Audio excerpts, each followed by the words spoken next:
Hello again, everybody. Welcome to OCVarsity.com. It's time to talk about Week 4 of the Orange County High School football season. I'm Steve Fryer with veteran colleagues Carlos Arias and Dan Albano. Collectively, we've forgotten more about high school football than anybody else knows in any other website. Definitely. Let's start talking about these games right away. We got a great one that I'm looking forward to Thursday at Gar High School in Cerritos, and that is Los Alamitos against La Habra. They played each other last year. Los Al won by a touchdown. La Habra made 4 turnovers in this game. That was a pretty tough one for them. It's a new year, new season. Dan, who do you like in this game? What's going on? You know, I like Los Alamitos for a couple reasons, but of course they got probably, maybe arguably you could say right now, the best defense in Orange County. They're unscored upon, and they got 3 consecutive shutouts.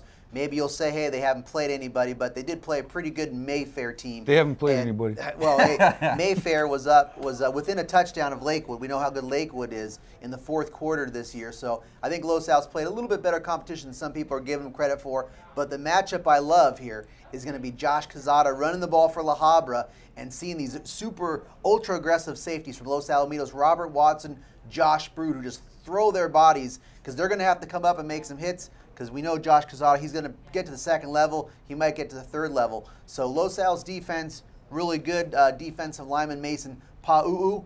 They got some good linebackers, an emerging linebacker in Davis, Collins, good linebackers, Twin Fernandez. It's going to be a great game out there. Carlos, your take? All I got to say is, will this game actually end? Remember last year they had to run off 30 seconds of the clock because fans were throwing water bottles at the refs. I mean, that was awesome. Stands are at Gar, further back. They're farther back?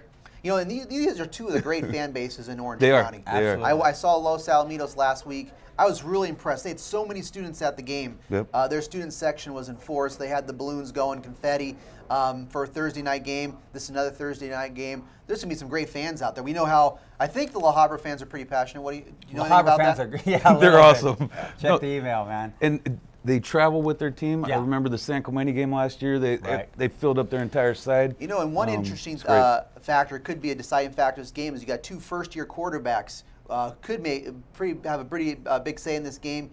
Dylan Cook at Los Alamitos making some plays and growing up, and then Cody Clements at La Habra also trying to make some plays and coming along. That could be interesting to watch too. Yeah, we saw them a few weeks ago, and Cody Clements, he had some moments where he looked pretty good, but Josh Quezada is a man. I mean, I want to see this kid run the ball against Los Al. The man might not start.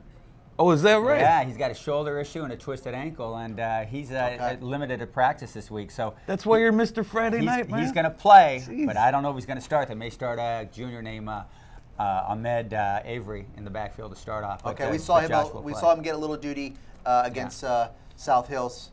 Pretty good-looking kid, and another kid to watch is this Bartoloni kid. La Habra brings some serious speed to the equation. Very good receiver. Well, unless Josh's ankle is falling off of his foot, he's playing. Man. Come on. Dude's a gamer and a half. Yes. Speaking of gamers and a half, Edison Servite last week. Edison's got a ton of gamers, and they're bringing it down to Santa Ana Stadium to play Modern Day. That looks like a very interesting game to me. Of course, everybody saw Edison beat Servite 23-9. Very impressive. No flaws. They did everything right. Coach White, great game plan. And of course, I called that too. I called that game. So anyway, anybody pick that game? No. But anyway, it should be a fantastic game over there. Now, everybody's going to say, Edison, big favorite because coming off the win against Servite. I don't know. This is sort of a trap game for them. Yeah. Because they had to have it all together to beat Servite. Modern Day's not looking all that great. What are they? 2-1. Barely beat Cypress. Barely beat L.A. Jordan. Lost to Carson 14-2. People are wondering about Modern Day, but one thing that Coach Rawlinson does at Modern Day, he gets the fellas ready for a big game. Yeah, I would never just count out Modern Day in any game. I mean, that's a team that will find ways to win. I mean, they play an incredible schedule, and they're always ready to go in big games. But you got to pick Edison, right? Of course I'm picking Edison. Yeah, you got to pick Edison. And I don't think Edison, with this a good rivalry, they play each other every year. Yes. There's no way Edison's going to be trapped by the Monarchs. And I think, but the one thing that Modern Day has got that Servite did not show last week is they got a playmaker. And Victor Blackwell. And you watch that Servite offense, and last week they didn't have a playmaker on offense. Their longest play from scrimmage was 26 yards, and that was on a scramble, great scramble by Cody Pajardo. But they didn't have a threat. Modern Day Victor Blackwell can take it to the house. We know he can go 80 yards in a flash, and that's a bit. And I think Jordan Allen's is probably a better running back than I think anything Scott Servite's got. So I think, and Mater Dei have that big victory over Centennial. They're going to make this a ball game. I think they're getting better. Every week Mater Dei is getting better, even though, hey, Jordan's a very, LA Jordan's an unconventional team. Tough team to play. Okay. Well, we've got those games covered here. Those are both Thursday games. Then we've got a ton of games on Friday. And, some stuff going on Saturday as well. Great football coming up this week again. We'll have all that here at OCVarsity.com where we've got you covered.